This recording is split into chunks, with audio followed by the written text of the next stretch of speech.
শহরের মানুষেরা বলে যে শুক্রবার নাকি ঈদের দিন। ওরে বাবা, ওরে বাবা, আমরা তো গ্রামের মানুষ, আমাদের কোনো ঈদের দিন নেই। সকাল থেকে শুরু হয়, শুক্রবার আসলে আরও বেশি কাজ হয়। খাটের নিচ থেকে ঝাড় দেওয়া, ছাদের উপরের ঝুলগুলো ঝাড়া, বিছানাগুলো কাচা, কাপড় কাচা, সারা দিনের মানে সারা সপ্তাহের।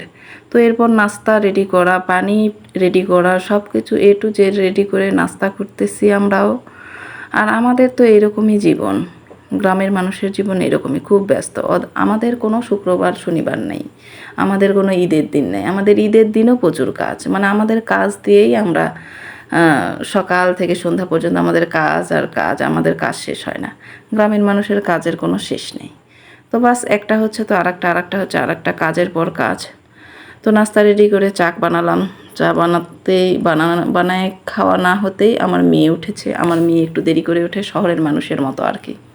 আর আমরা তো খাঁটি বাঙালি আর কি, খাঁটি গ্রামের মেয়ে, গ্রামের বধূ। আমরা সকালেই উঠে যাই, আমাদের ওঠা নিয়ে কোনো ঝামেলা নেই। আমরা সকালে উঠে মানে অনেক সকালে উঠি, ফজরের নামাজের পরেই উঠে যাই আর কি, ফজরের আজানের পরেই উঠে আমাদের কাজ শুরু হয়ে যায়। হাঁস মুরগি কত কী আছে আমাদের সংসারের যাবতীয় কাজ।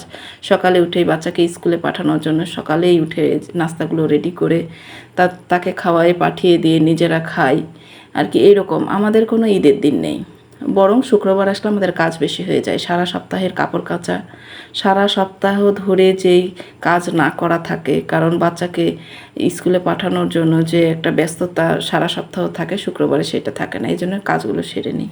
এরপর শুক্রবারে বাজারের দিন, কোনো বাজার নেই, কি করব ভেবে পাচ্ছি না। তো পোষা মোরগ একটা জবাই করে ফেললাম, কারণ বাসায় যেহেতু মোরগ আছে, ডিম আছে, হাঁস আছে, মানে এক কথায় বাসায় অনেক কিছুই আছে। আলু আছে, আমরা যে আলুগুলো ঘর ভর্তি করে রেখেছি, তো সেই সব দিয়েই কিছু রান্না করব। এই কারণে একটা মোরগ ধরে জবাই করে ফেললাম নিজে হাতে আর কি। কারণ কেউ নেই, কি করব, সবাই নাস্তা করে তো বেরিয়ে গেছে বাসায় থেকে আর কি বাহিরে।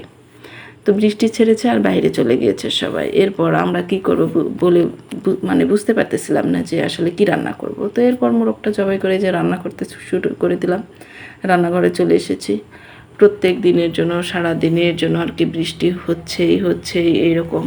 তো এই কারণে রান্নাঘরের পরিস্থিতি খুব একটা ভালো নেই, পরিবেশটা খুব একটা ভালো নেই। তো বাস রান্না শেষ হতে হতে প্রায় দুপুর হয়ে গেল, সবাই তো নামাজে চলে গেল। এরপর নামাজ থেকে চলে আসলো, তখন আমরা সবাই মিলে আসলে খাওয়া দাওয়া করতে বসলাম।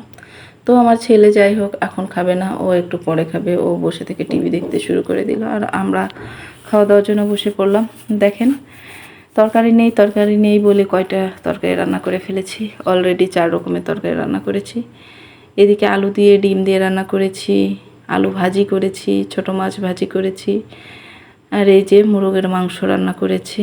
বাস এই সব দিয়ে আমাদের দুপুর রাত হয়ে যাবে ইনশাআল্লাহ। এদিকে আমার মেয়ে তো 2টা রান্না শেষ করে ফেলেছে, আবারও দেখতেছে যে আরও রান্না আছে কিনা। এই ছিল আমাদের শুক্রবার আমাদের কখনোই ঈদের দিন নয়। শুক্রবার আমাদের ব্যস্ততার দিন, নামাজের দিন। আলহামদুলিল্লাহ, সবাই ভালো থাকবেন।